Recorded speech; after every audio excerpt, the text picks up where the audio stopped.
റിജോയുടെ വീട്ടിൽ നിന്ന് 12 ലക്ഷം കണ്ടെത്തി. പ്രതി കടം വീട്ടിയാൽ പോലീസിൽ പണം തിരികെ ഏൽപ്പിച്ചു.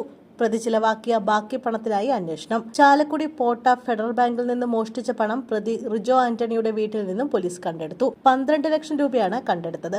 കത്തിയും ഉപയോഗിച്ച വസ്ത്രവും പോലീസ് കണ്ടെടുത്തു.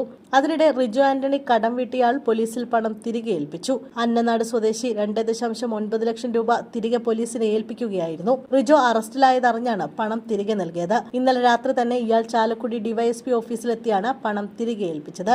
അതേസമയം റിജോയുടെ വീട്ടിൽ കിടപ്പുമുറിക്ക് മുകളിലുള്ള ഷെൽഫിൽ നിന്നാണ് പണം കണ്ടെത്തിയത്. അടുക്കളയിൽ നിന്നാണ് കത്തി കണ്ടെത്തിയത്. റിജോയെ ഇന്ന് പുലർച്ചെ വീട്ടിലെത്തിച്ചായിരുന്നു ഇവ കണ്ടെത്തിയത്. റിജോ സുഹൃത്തിന്റെ പക്കൽ നിന്നും കടം വാങ്ങിയത് 3 ലക്ഷം രൂപയായിരുന്നു. വിദേശത്ത് പോകാൻ ബാങ്കിൽ സെക്യൂരിറ്റി തുക കാണിക്കാൻ വേണ്ടിയാണ് പണം വാങ്ങിയത്. ആദ്യം 1 ലക്ഷം രൂപ തിരികെ കൊടുത്തു. 15-ാം തീയതി 2.90 ലക്ഷം രൂപ റിജോ തിരികെ നൽകി. പ്രതി റിജോ ആന്റണിയെ ഇന്ന് കോടതിയിൽ ഹാജരാക്കും. കവർച്ചയിലേക്ക് നയിച്ചത് പ്രതിയുടെ ധൂർത്താണെന്നാണ് കുറ്റസമ്മതം. പ്രതി ചിലവാക്കിയ ശേഷമുള്ള പണം കണ്ടെടുക്കേണ്ടതുണ്ട്. നാട്ടിൽ ആഡംബര ജീവിതം നയിച്ച ചാലക്കുടി ബാങ്ക് കവർച്ചാ കേസ് പ്രതി റിജോ ആന്റണിയിലേക്ക് ഒരിക്കലും ആരുടെയും സംശയം നീണ്ടിരുന്നില്ല. തമാശകൾ പറഞ്ഞു അയൽക്കാരുമായി കൂട്ടുകൂടിയും സമയം ചെലവഴിച്ചിരുന്നു.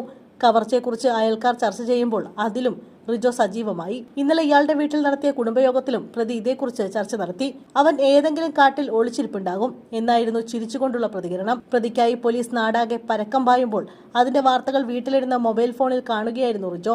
ചെറിയ തെളിവുകൾ പോലും ശേഷിപ്പിക്കാതെ നടത്തിയ കവർച്ചയിൽ താൻ ഒരിക്കലും പിടിക്കപ്പെടില്ലെന്ന അത്ര ആത്മവിശ്വാസത്തിലായിരുന്നു റിജോ. മങ്കി ക്യാപ്പും അതിന് മുകളിലെ ഹെൽമറ്റും തന്റെ മുഖം കൃത്യമായി മറയ്ക്കുമെന്ന് കരുതി. ഇടയ്ക്ക് വഴിയിൽ വെച്ച വസ്ത്രം മാറുമ്പോൾ പോലും ഹെൽമറ്റ് മാറ്റിയിരുന്നില്ല. ബാങ്കിൽ നിന്നും 1.5 കിലോമീറ്റർ മാത്രം അകലെയുള്ള വീട്ടിലേക്ക് പല ഇടറോഡുകൾ മാറി മാറിയാണ് സഞ്ചരിച്ചത്. ഗ്ലൗസ് ധരിച്ചതിനാൽ വിരലടയാളം ലഭിക്കില്ലെന്ന് വിശ്വസിച്ചു. യാത്രയ്ക്ക് മുമ്പ് നീക്കം ചെയ്ത സ്കൂട്ടറിന്റെ കണ്ണാടി തിരികെ പിടിപ്പിച്ചും ആശയക്കുഴപ്പമുണ്ടാക്കാൻ നോക്കിയിരുന്നു.